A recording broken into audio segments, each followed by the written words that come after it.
जिनके वे छोटे भाई ही बन गए। झांसी में मास्टर रुद्र नारायण से आजाद को बड़ी सहायता मिली। जिस आजाद को गिरफ्तार कराने के लिए ब्रिटिश साम्राज्यवाद की शक्ति हजारों रुपयों का इनाम घोषित कर चुकी थी, नदियों में जाल, गुफाओं में बांस और कुओं में कांटे डाल रही थी, वही आजाद ऐन संकट के समय मास्टर रुद्र नारायण के यहाँ सुरक्षित रह रहा था। कई बार पुलिस ने मास्टर साहब के मकान की तलाशी भी ली। आजाद उनके यहाँ किसी तहखाने में छिपकर नहीं रहे। वे खुल्लम खुल्ला आते जाते काम करते थे और अपनी ही तलाश में आए हुए खुफिया पुलिस के अफसरों के साथ घंटों लड़ाई पंजा लड़ाते थे और उनके मुख से शातिर आजाद की कारगुजारी की बातें सुनकर उनके सामने स्वयं भी बड़े आश्चर्यचकित होते थे और फिर बाद में हम लोगों को बताते हुए बड़े खिलखिलाकर हंसते। साले मुझे एक जादूगर समझते हैं। कितना छोटा होता है इन चीफों फीफों का दिमाग। गुलामों के दिमाग में बड़ी से बड़ी शान एक डिप्टी होने में ही है। वह ससुरा चीफ कुमोद सिंह कह रहा था, अरे क्या कर रहे हो, ये क्रांतिकारी लोग बड़े घराने के हैं। अशफाक उल्लाह को देख लो तो तुम्हारी कसम एक डिप्टी से कम नहीं, एक डिप्टी से। आजाद केवल मास्टर रुद्र नारायण के ही छोटे भाई नहीं बन गए थे, वे उनकी पत्नी के झगड़ालू देवर, उनकी छोटी लड़की के प्रिय चाचा जी भी बन गए थे।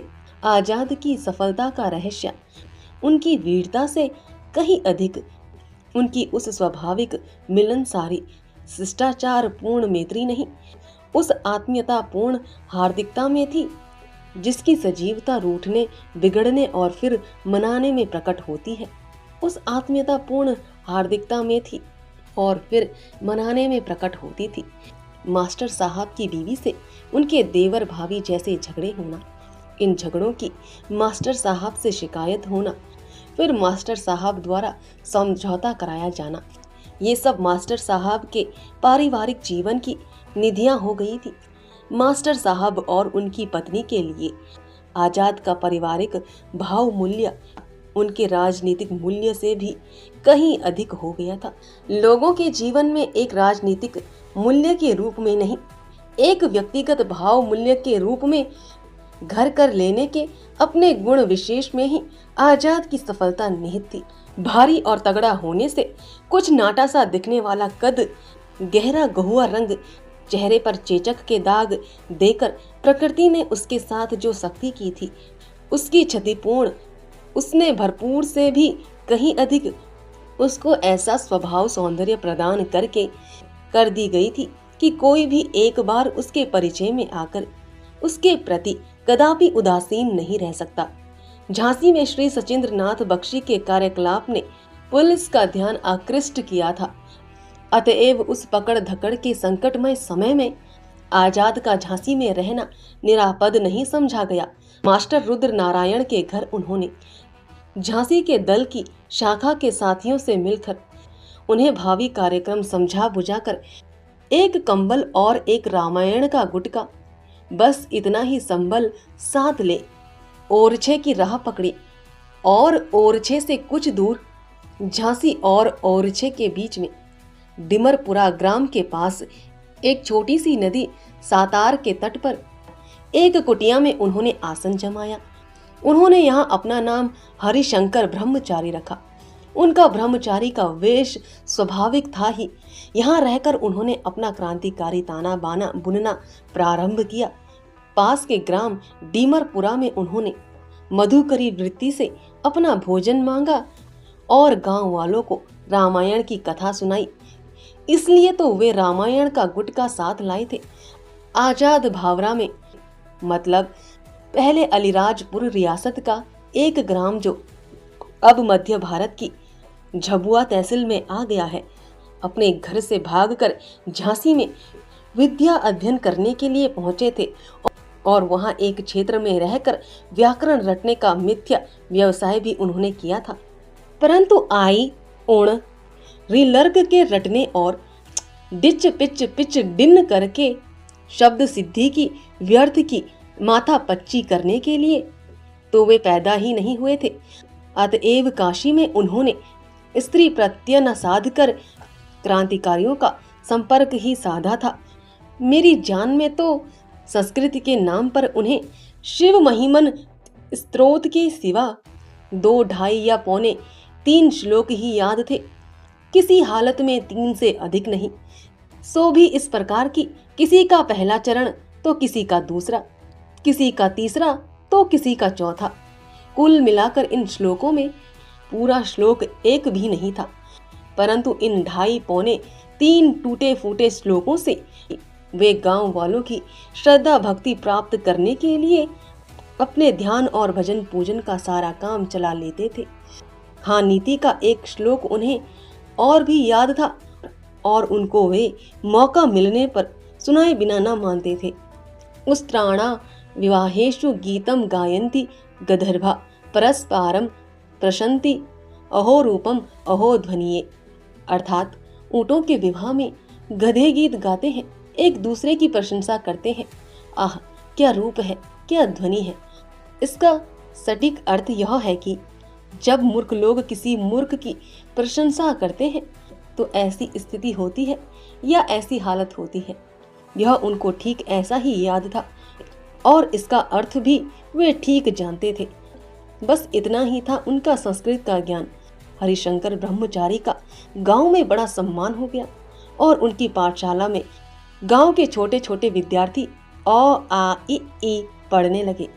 2 ही 1 महीनों में इस प्रकार इतना दृढ़ आधार बना लेने के बाद अब उन्होंने झांसी से अपने साथियों को बुलाना शुरू किया और काकोरी कांड के बाद दल के टूटे हुए सूत्रों को वे फिर से जोड़ने में जुट गए।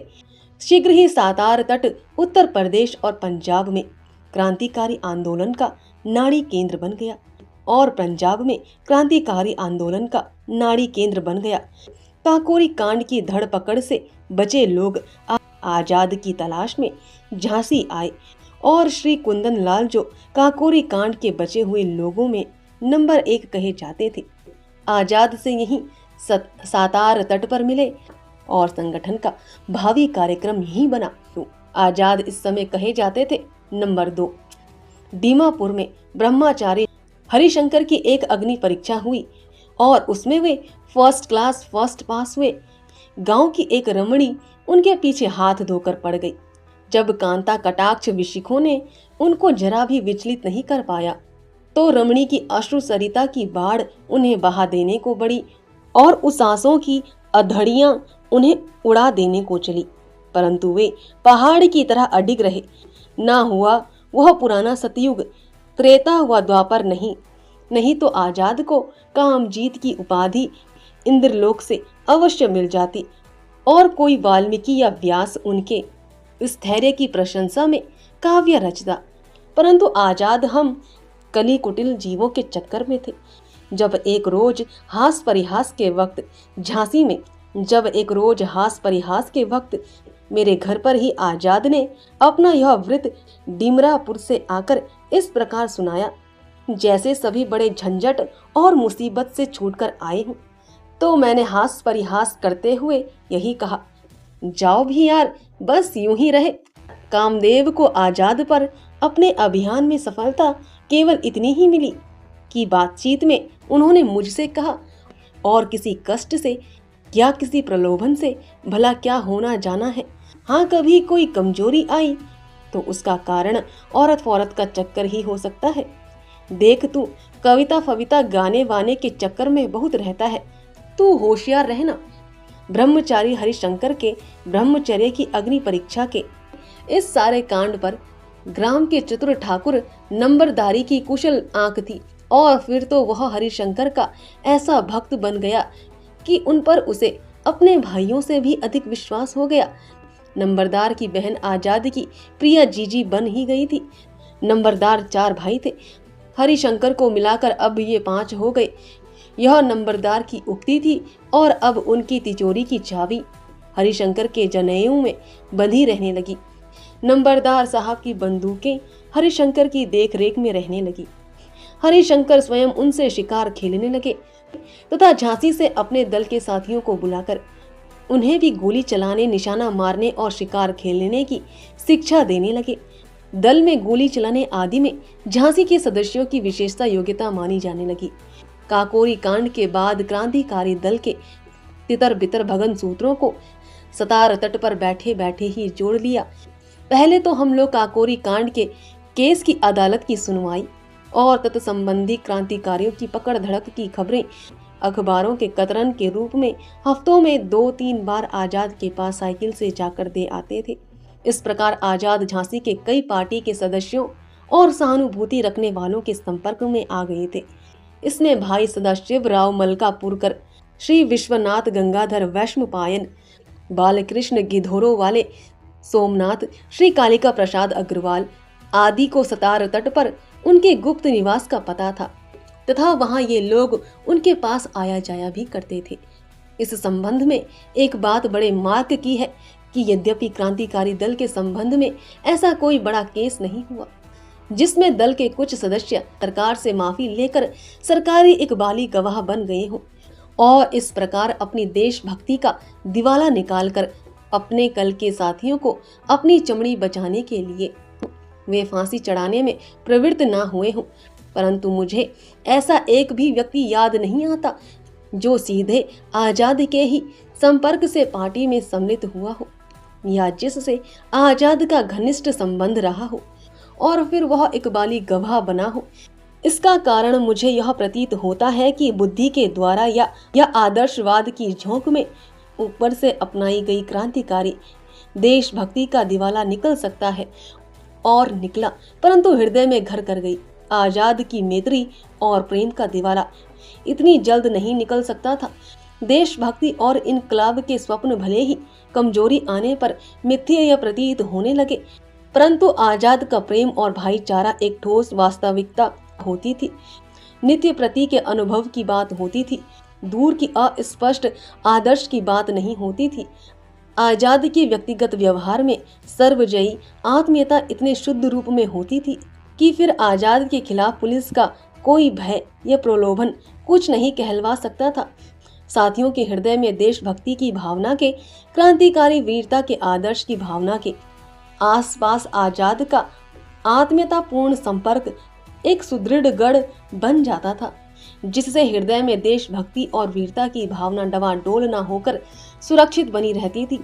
आजाद को डीमापुरा में कुछ दिनों में ही अब आधा कंबल कमर में बांधे और आधा कंधों पर ढाले हुए सतार तटवासी बाबाजी बने रहने की आवश्यकता नहीं रह गई। अब वे नंबरदार के भैया थे, धोती कुर्ते से लैंस। अब वे दल की एक साइकिल से डिमरपुरा से झांसी और झांसी से डिमरपुरा को एक करते रहते थे। जब दल पुनः संगठित हुआ तो आजाद को इधर उधर सभी जगह जाने की आवश्यकता पड़ने लगी। काकोरी के फरारों में केवल यही बचे थे, बाकी सब पकड़े गए थे। अतएव स्वाभाविक रूप से दल का नेतृत्व इन्हीं के हाथों में था। पंजाब से भगत सिंह, सुखदेव आदि और उत्तर प्रदेश के साथी शिव वर्मा, कुंदन लाल, विजय कुमार सिन्हा, सुरेंद्र नाथ पांडे आदि के साथ संपर्क स्थापित करके आजाद ने दल का पुनः गठन कर लिया। साथियों की मांग हुई कि आजाद अब झांसी छोड़कर लाहौर, दिल्ली, आगरा, कानपुर, बनारस आदि शहरों में बारी बारी से रहे और हर जगह के काम का निरीक्षण और संचालन करे। वे काम से हर जगह आने जाने लगे, परंतु अपना हेडक्वार्टर उन्होंने झांसी को ही रखा। इस संबंध में ब्रह्मचारी आजाद को अपने साथियों की अनेक चुहलबाजियों का शिकार होना पड़ा था। आजाद अब दल में पंडित जी के नाम से पुकारे जाते थे। पंडित जी किसी न किसी बहाने जब मौका मिलता तभी झांसी चले आते थे। इससे परेशान होकर एक बार भगत सिंह ने झुंझलाकर मुझसे कहा था,